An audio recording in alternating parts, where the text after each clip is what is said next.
Hey, what's going on, good people? And welcome to pattern recognition number 7. I'm FIDE Master Ingvar Johannesson from Iceland, and so pleased to be back with another edition. So we're first gonna join a game here. This is a rapid game played by Garry Kasparov with the black pieces, one of the best players in history. And he's playing an exhibition match against a junior from South Africa. And there was a very interesting moment in this game that inspired me to make this video. So after c4, we're sort of transposing into a King's Indian type of structure, a quick bishop g4. Often these bishop g4 moves will undermine the black squares in the center, so we will see the follow-up quite soon.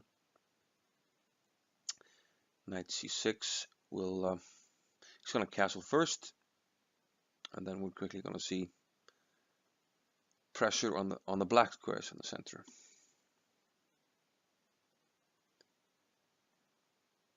So as you if you haven't noticed, Kasparov has been playing quite quickly up to this point. Knight c6, targeting the black squares, which will be weakened once black takes on f3. So quick moves by Kasparov. We're going to have h3 quite soon by white, and Kasparov is going to blitz out his moves as he has up to this point. H3, he takes on f3, queen takes back, knight to d7. This attacks the pawn on d4, highlighting what I said, targeting the black squares. And on knight e2. And now all of a sudden Kasparov goes for a think.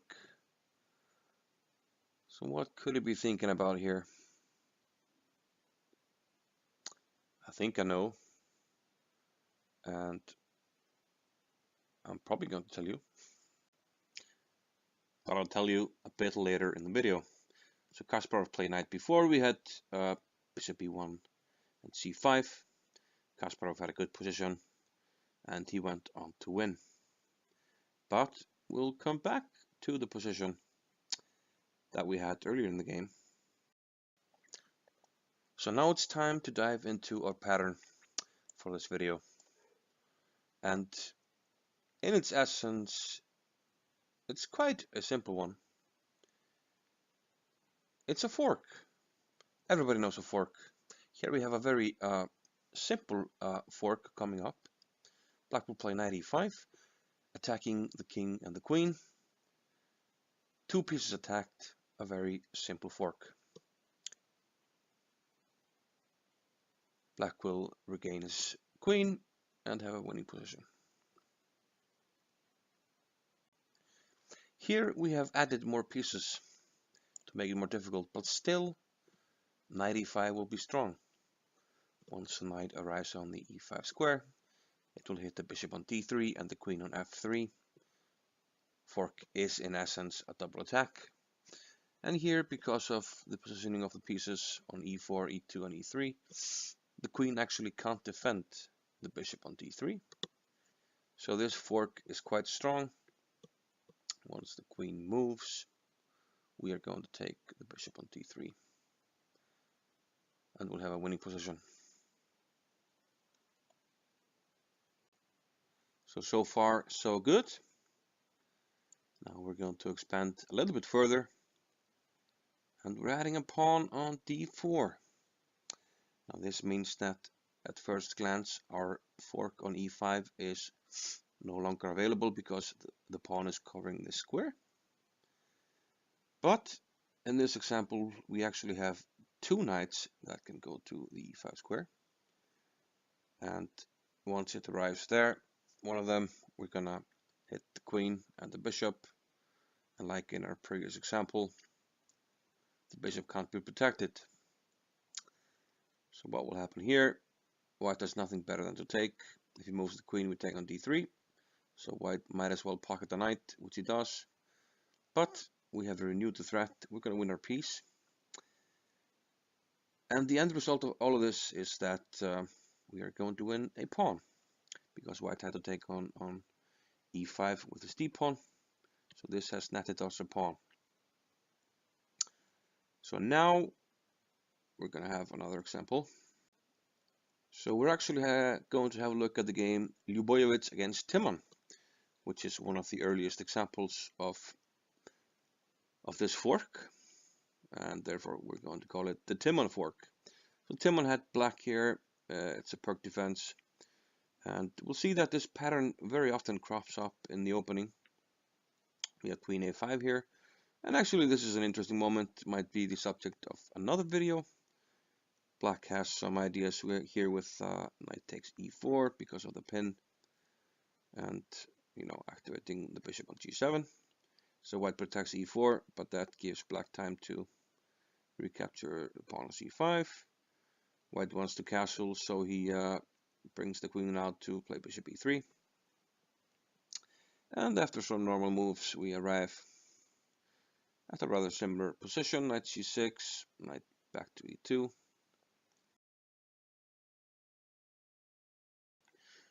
And here we see the attack on the pawn of b2, and Ljubojevic reacted with c3, closing the diagonal. But this allowed Timman to execute our pattern here. As we know, the bishop on d3 is now unprotected, so we can give this Timman fork on e5. And actually it doesn't matter which knight we move, the end result is the same. White has to take on e5 and the other knight will arrive. So Timman played the d knight to e5, and there's nothing to be done here. We have this great looking fork on the queen on f3 and the bishop on d3. So white has to take, then move his queen, and then he's going to lose the bishop on d3. Timman had to do a little bit of calculation because white can square him a little bit with maybe some ideas of queen d7, but once he takes on e7, he's going to have problems on the e file and with some d5 breaks with all the pieces on the e file. So that's a different matter, but the pattern netted him here more or less a winning position. Moving on to another example. This time the white pieces are controlled by Gligoric and the black pieces by Perk. Incidentally, he doesn't use his pet opening, the Perk defense, which Timman used in the first game. One would think if an opening is named after you, you would use it, but instead we have a Sicilian. And yeah, these examples show that our pattern arises from a variety of openings, and we can sort of call it an opening trap. Slightly unusual knight over here with bishop g4. And after some normal moves, we're going to arrive at a position of interest. The interesting thing about this one is after c3, which Gligoric played, Perk actually didn't play knight e5. I think he played here rook a to d8. But this further adds to our pattern. Of course, we could have different pieces on e2 and e3. In this case, there's a bishop on e3. And maybe Gligoric was afraid of this discovery of the bishop. So what happens? Can we play knight e5? Well, once we put the knight on e5, we once again have the fork on the queen and the bishop. White has nothing better than to take. And then queen to g3. And after we take on d3, there's all of a sudden this discovery, a new kind of wrinkle on this pattern. And it's quite possible that Perk missed his maneuver with queen c5 to e5 here. But this saves the day and means that he should have gone for this knight e5. White probably has nothing better than to take on d3, but then we are going to recapture our piece on h6. We do have a damaged pawn structure, but we do have a stronger minor piece and a strong square on e5. And though the pawns are doubled, it is an extra pawn, and black is better here. So this is what I should have done. Our next example, we just jump straight into the position, and although we look at the position always from white perspective, usually it's black that's hitting with its pattern. Of course, it's possible with either color, but it just so happens to arrive from a variety of openings for black. This time a Sicilian, and we notice here that the bishop on d3, it's protected by the pawn on c2. Here, Kramnik, with the black pieces, played a very cunning move. Rook to b8. He was playing in a rapid game against Viswanathan Anand, and this sets things up nicely for our trick. Anand castled here, but that fought for it, and the punishment was swift.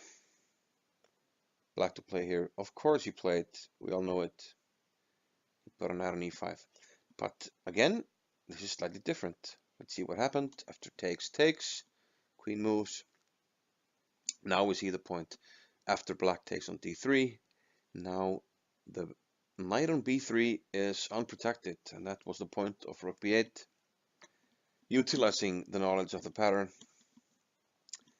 to set this up quite nicely, and this is a winning position. So now, to end things up, we come back to this moment in the Kasparov game we saw at the beginning. He had this position. He thought for 30 seconds and he played knight b4.